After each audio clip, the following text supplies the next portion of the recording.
Olá, bom dia amigos e amigas aqui do canal Dica de hoje. Hoje vídeo de macroeconomia e eu vou acabar jogando uma ducha de água fria em todo mundo que está falando que a bolsa está barata aqui no Brasil e vocês vão entender isso nesse vídeo de hoje. Então curtam o vídeo, se inscrevam no canal e logo depois da vinheta a gente já começa.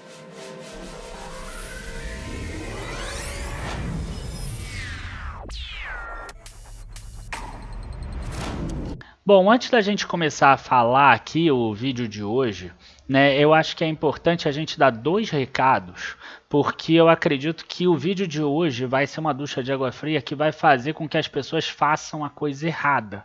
Então, eu não quero que vocês façam a coisa errada, tá? A primeira coisa é a seguinte, que é a mais importante de todas.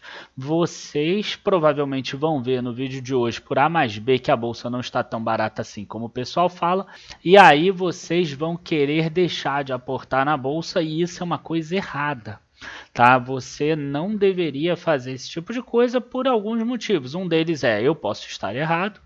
Outro motivo é porque se você fizer essa coisa de tentar ficar buscando o melhor momento, você nunca vai ter um patrimônio grande, né? Então é claro que assim, não vale a pena você fazer um super aporte, tá? Mas em compensação, a gente tem a gente precisa fazer aporte, por quê? Porque é exatamente nesse momento da acumulação que a gente consegue fazer um dinheiro grande.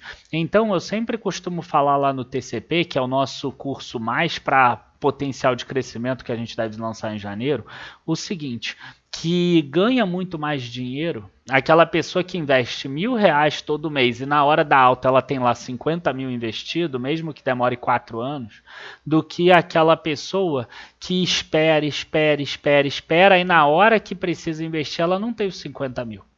Ela tem lá 10 mil, 15 mil, porque as pessoas gastam, elas investem em outras coisas, apareceu um terreno para comprar, uma casa, um financiamento de um carro, investiu em criptomoeda, investiu em outra coisa, enfim, tá? As pessoas acabam fugindo daquilo que é o principal, que é a formação do patrimônio delas de longo prazo, e elas acabam investindo em outras coisas. Então, quer dizer, ter essa constância, ter essa disciplina é muito mais importante. Lembra sempre, construir leva tempo.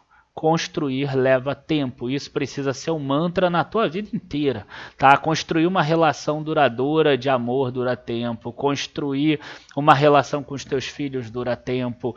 Construir leva tempo. Construir um processo de emagrecimento e reeducação alimentar leva tempo, construir uma nova rotina de exercício leva tempo, construir uma boa carteira de investimento leva tempo. Tá? E isso é uma coisa que você vai levar para a vida toda. Então, antes da gente começar esse vídeo, eu gostaria de deixar esse recado. Tá? O segundo ponto que eu queria falar é o seguinte, eu estou gravando na segunda-feira antes do mercado abrir, então tem 5 dias. Tá? Se você tiver com o foco que eu falei antes de longo prazo, cara, pode subir 10, 15% essa semana, pode cair 10, 15%, que não vai mudar nada no que eu vou falar no vídeo. Se você é uma pessoa que ainda está com a visão de curto prazo, talvez você vai fazer comentário jocoso lá nos comentários. Tá? Eu estou gravando com antecedência porque eu vou lá ver o Flamengo no Uruguai, espero que o Flamengo ganhe a final da Libertadores.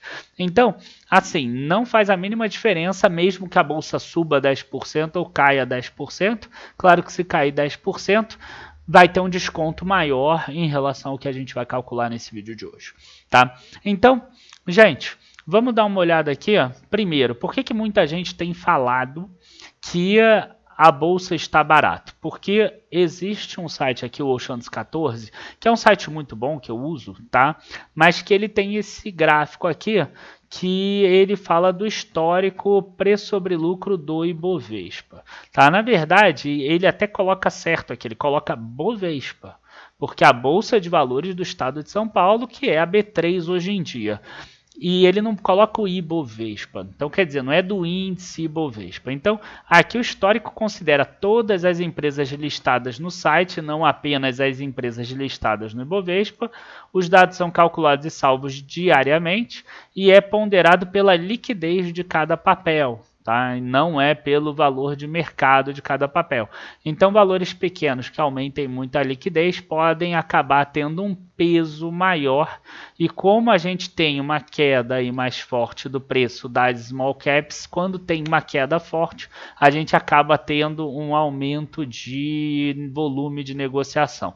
Então, assim, não é que esteja errado, mas é a forma de cálculo. Você tem que entender as premissas da forma de cálculo. Quando a gente pega essas premissas aqui, a gente vê que o PL atual está em 6,41 vezes, o que mostra aqui que é o menor dos últimos 10 anos. Se a gente pegar completo aqui, a gente vai ver que poucas vezes chegou em patamares menores do que esse. Talvez aqui em 2008, cara, chegou em 6,21 aqui. Em 2003 chegou em 5,69. Aqui no racionamento de energia em 2000 chegou em 6,13. Você vê que daqui para baixo não foi. Aí a gente tem um grande problema. O que é o preço sobre lucro, né? É o preço, que é o preço das ações ponderado, né? Então você está falando de valor de mercado dividido pelo lucro.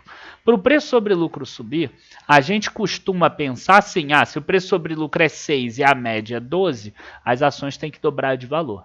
Mas ninguém lembra que o lucro pode dividir por 2. Né? Também chega no 12 e o preço não muda nada. Então, essa é a forma que eu acho que a gente deveria pensar.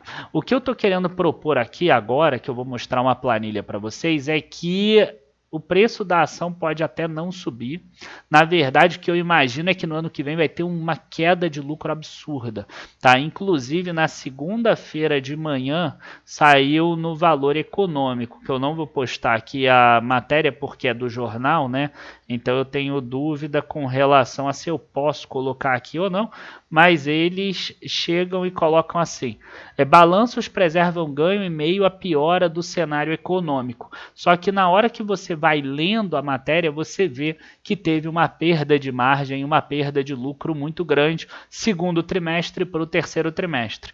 E a gente sabe que o Brasil ele é cíclico. Né, o Brasil, vocês vão ver que tem muitas empresas nos lucros que dependem de commodities. E a gente sabe que essas commodities estão em preços maiores. A gente tem o quê? Petróleo, minério de ferro, por exemplo. As pessoas vão falar assim, mas já caiu de 200 para 90. 90 ainda é caro. Tá? O preço-alvo ali de minério de ferro em qualquer modelo de precificação vai ficar ali entre 60 e 80 estourando, entre 60 e 75. Tá? O nosso aqui do Dica de hoje é no 70 no longo prazo. O petróleo, alguma coisa entre 50 e 55. Tá? Então a gente tem muitas empresas que estão se beneficiando dessas commodities. O Brasil é assim, só que o ciclo começou a virar, igual a gente viu com o minério. Bom, vamos dar uma olhada aqui agora, vamos passar para a planilha que a gente fez aqui, tá? Que aqui sim tem só as empresas do Ibovespa. Tá? Quando eu peguei aqui o início, a gente tem aqui margem bruta e margem líquida do terceiro trimestre de 2021 e aqui tem a perda de margem bruta e líquida de cada uma das...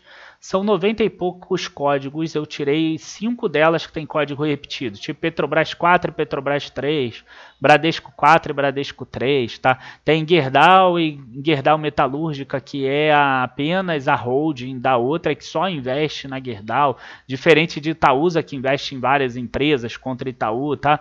Então eu tirei aqui, foram 5 códigos no total. Se a gente pensar aqui, a gente vai ver o seguinte, a gente vai ver que esse cálculo aqui é média simples, tá? Depois a gente vai ver uma média ponderada ali. Mas média simples, margem bruta 38,3, margem bruta desse trimestre 38. Margem líquida caindo de 19,8 para 10,4, então a gente vê uma redução de margem aqui. E isso é muito importante, porque o que vocês vão ver agora é o seguinte: as empresas conseguiram crescer a receita porque estamos num cenário inflacionário. Então as empresas conseguem repassar uma parte, só que aumenta o custo da mesma forma e às vezes até mais, o que mostra que as empresas às vezes não repassaram tudo, outras repassaram tudo, mas têm custos adicionais, despesas e etc. que superam a inflação. Por exemplo, despesas com frete, depreciação e amortização e outras coisas do gênero. Tá? Então, Quando a gente passa para essa parte aqui da tabela, tá? E aí eu botei cores iguais aqui para vocês verem. Então, a gente tem aqui, por exemplo, ó, receita líquida do terceiro trimestre com lucro líquido. As duas estão em verde, tá? Do segundo trimestre, azul, é amarelo com amarelo e o ano passado azul com azul. Então, eu vou descer aqui e vou mostrar para vocês essa questão. Tá? Então a gente tem aqui que a receita do terceiro trimestre de 2020, 659 bilhões das empresas do Ibovespa.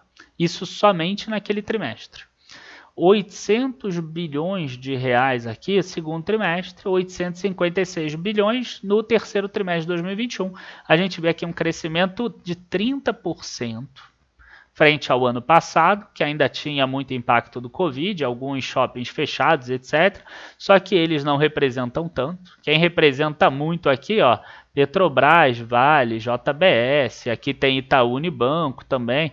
Lá embaixo deve ter a Suzano, se bem que a Suzano, a receita dela nem é das maiores, 10 bilhões aqui, tá? E 7% do crescimento em relação ao segundo trimestre de 2021. A pessoa olha isso e fala assim, puxa, mas o Brasil então está maravilhoso, né? Está crescendo aqui, receita 30%, 7%. Quando a gente tira a Petrobras e a Vale, a gente vê um crescimento de receita de 11% frente ao trimestre anterior e 26% frente ao ano passado, muito acima da inflação. Isso mostra que as empresas têm repassado os custos que elas estão tendo com a inflação.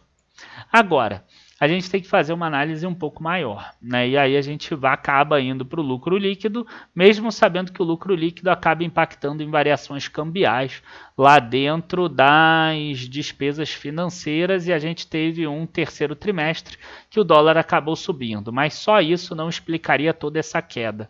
Por quê? Porque a gente vai ver aqui, olha só, Petrobras caiu o lucro de 43 para 31 bilhões. Se a gente calcular contra o ano passado, é exatamente a matéria do valor econômico, que ela está resiliente e está subindo, ó, de 15 para 20, de negativo, que o petróleo aqui estava 40 dólares, para cá, quando o petróleo já estava 70. Né? A gente tem bancos, aí sim, bancos crescendo aqui, ó, em relação ao ano passado, Gerdau aqui subindo bastante, JBS subindo bastante, enfim. Quando a gente pega terceiro trimestre de 2020 contra terceiro trimestre de 2021, a gente vê um aumento das principais linhas. Só que a gente percebe aqui uma inversão do ciclo para baixo. Tá? Segundo trimestre de 2021 para terceiro trimestre de 2021. Claro que a JBS ainda está com uma margem de carne alta lá nos Estados Unidos, então ela cresceu aqui, Marfrig cresceu também, mas quando você olha os principais pontos aqui, ó, Petrobras caiu, Vale caiu, Bradesco subiu por causa da operação de seguros. Se você tirar a operação de seguros, o Bradesco caiu igual o Itaú, caiu igual o Banco do Brasil, caiu igual o Santander. Tá? Aí a gente tem aqui, Braskem caiu. Cosan, o preço do açúcar e do etanol subiram. Né?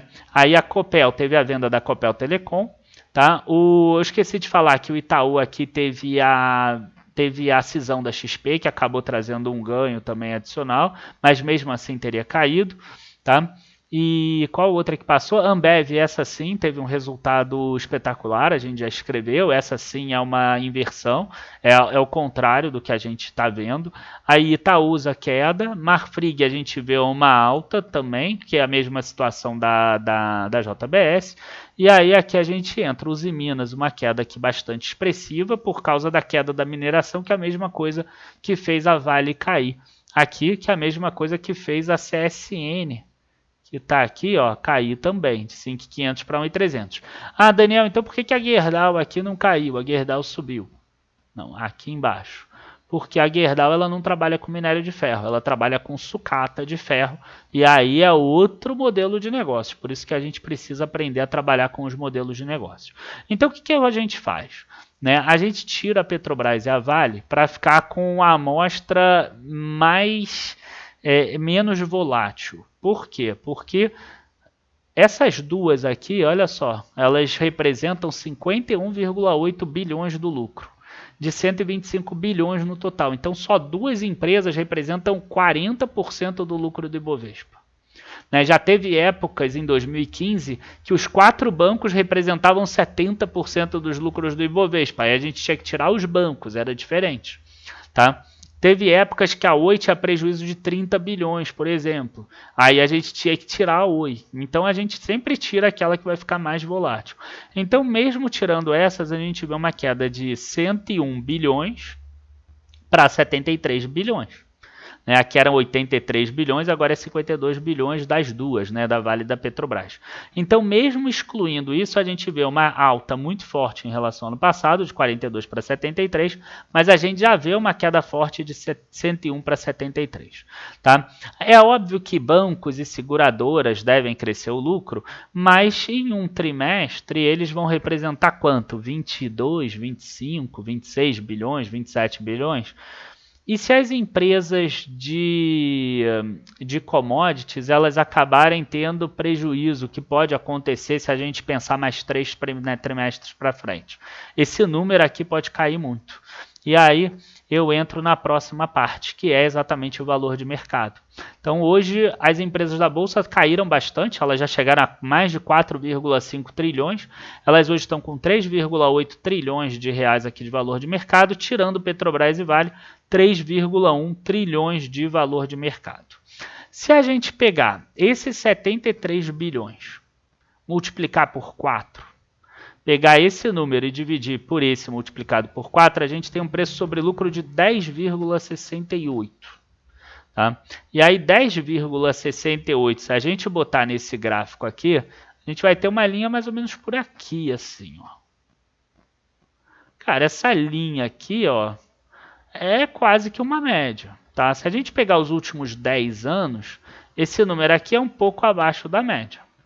Agora, se a gente estiver no momento de inversão do ciclo, que é o que eu imagino, e esse lucro aqui cair 20%, por exemplo, a gente já está com preço sobre lucro de 13,34, que a gente pode achar que não é caro, mas não são tantas vezes assim que o mercado fica acima. Na verdade, a maior parte ele fica abaixo. A média aqui do Ibovespa gira aqui em torno de 12 vezes, tá? Se a gente pegar os últimos períodos. Claro que depende da forma de cálculo, mas fica mais ou menos aqui perto de 12 vezes. Então, se a gente pensar dessa forma, é claro que eu não sei quanto vai cair, tá? Pode ser que o ciclo caia com 10%. Pode ser que o ciclo não caia. Aí esse 10,68 tá bom, tá? Por isso que eu falei aquilo no início, você não deve deixar de investir, mas eu não acredito que esteja tão barato assim. E para ficar mais claro isso, o que eu fiz aqui? Eu separei somente as empresas que têm a ver com commodities, não necessariamente exportadoras, tanto que eu não botei a VEG aqui, tanto que eu não botei a Embraer aqui. Eu estou falando daquelas que vendem commodities, mesmo que seja para o mercado interno, porque o preço vai acabar dependendo disso. Então, ó, Petrobras, Vale, JBS é carne, Gerdau é aço, Braskem, Cosan aqui. Claro que tem parte da Cosan, como a Comgás, que não é, mas aí a gente tem que botar ou não botar. Marfrig, Usiminas, CSN, Klabin, que é papel e celulose também, o mercado é muito volátil. A Eneva foi a única que eu fiquei na dúvida, mas acabei colocando. Não é uma coisa que vai mudar muito, tá? É uma empresa que o lucro dela é até pequeno em relação às outras. PetroRio, Minerva, BRF e Suzano. Tá? Quando a gente olha o lucro dessas empresas aqui, são 78 bilhões, de um total de 125. Então, 78 menos 125 dá 47 bilhões. Então, aquelas empresas que não dependem do ciclo, elas são só 47 bilhões de reais de lucro. Então, se a gente calcular essa parte aqui, 78 bilhões, elas representam 1,1 trilhão de valor de mercado. Isso dá 3,53 vezes de preço sobre lucro. Então, quer dizer, essas empresas estão tão baratas assim? Não, elas estão apenas puxando o índice para baixo. Elas não estão tão baratas, é que o mercado já sabe que a JBS não tem condição de manter a margem atual e ficar com 7,6 bilhões, assim como a Vale não vai ficar com 20 bilhões, assim como a Petrobras não vai ficar com 31 bilhões ou a Gerdau com 5,5 bilhões. O mercado já sabe disso. Por isso que essas empresas estão com 3,53. Agora, se você pegar as outras que dependem do mercado interno, né? Você tem 3,8 menos 1,1, quer dizer, você tem 2,7 trilhões de valor de mercado. Só que com 47 bilhões de reais por trimestre. Então, se a gente pegar 47 vezes 4, dá 188. Se a gente pegar 2.700 dividido por 188, a gente tem um preço sobre lucro de 14,36 vezes. Logo, as empresas de dentro do Brasil ainda estão com PL de 14,3 vezes, o que demonstra, né, se a gente ainda tirar banco que trabalha com PL menor, ali entre 9 e 11, as empresas mesmo de varejo interno, elas estão trabalhando com 16, 17, 18, 20, que não é baixo. Tá? Então, eu ainda vejo potencial de ver uma retração do Ibovespa. Eu não acredito que ele esteja caro. Ano passado, o pessoal criticou a gente quando todo mundo falava que o Ibovespa ia chegar em 150 mil, a gente dizia que ia chegar em 110 mil. Né? Então, se eu tivesse que fazer uma previsão para os próximos 6 meses, ela é muito mais de queda do que de alta. Por quê? Porque a gente vai ver esse ciclo de queda de lucro. Depois precisa reanalisar. E eu não estou falando de eleição, estou falando de empresas, eu estou falando de lucro. Tá? Empresas que estão aumentando a receita, mas estão perdendo eficiência. Tá? E é isso que a gente viu no terceiro trimestre. Volto a falar, vou falar pela terceira vez no vídeo de hoje. O vídeo de hoje não tem o objetivo de fazer você deixar de investir na bolsa. Se você deixar de investir na bolsa ao invés de acumular ações agora, como eu mesmo vou fazer, você vai perder o potencial de ganho posterior. Tá? O meu trabalho é mostrar para vocês quando eu vejo que tem uma simetria aí de informação no próprio mercado. Tá? Eu estou vendo que hoje o mercado todo fala que a bolsa está muito barata, mas ela na verdade não está, pelo menos na minha visão. Então é meu trabalho mostrar isso. Agora, é meu trabalho também mostrar para vocês que se vocês não acumularem no período que a bolsa estiver em queda, vocês não vão ganhar dinheiro depois no futuro. Pelo menos vocês não vão ganhar dinheiro grande, tá? Porque para ganhar 1.000zinho aqui, 2.000zinho ali, sinceramente, o canal não está aqui para isso. Tá? O canal está aqui para você juntar um bom dinheiro e depois, quando tiver alta, você ganhar 100 mil, 200 mil, 500 mil, aí sim você muda de vida. Porque ganhar 1.000, 2.000, 3.000, cara, não muda a tua vida, entendeu? Nem vale o trabalho, melhor você investir lá no teu trabalho mesmo, que vai aumentar os teus aportes e às vezes até pensar que o preço não importa.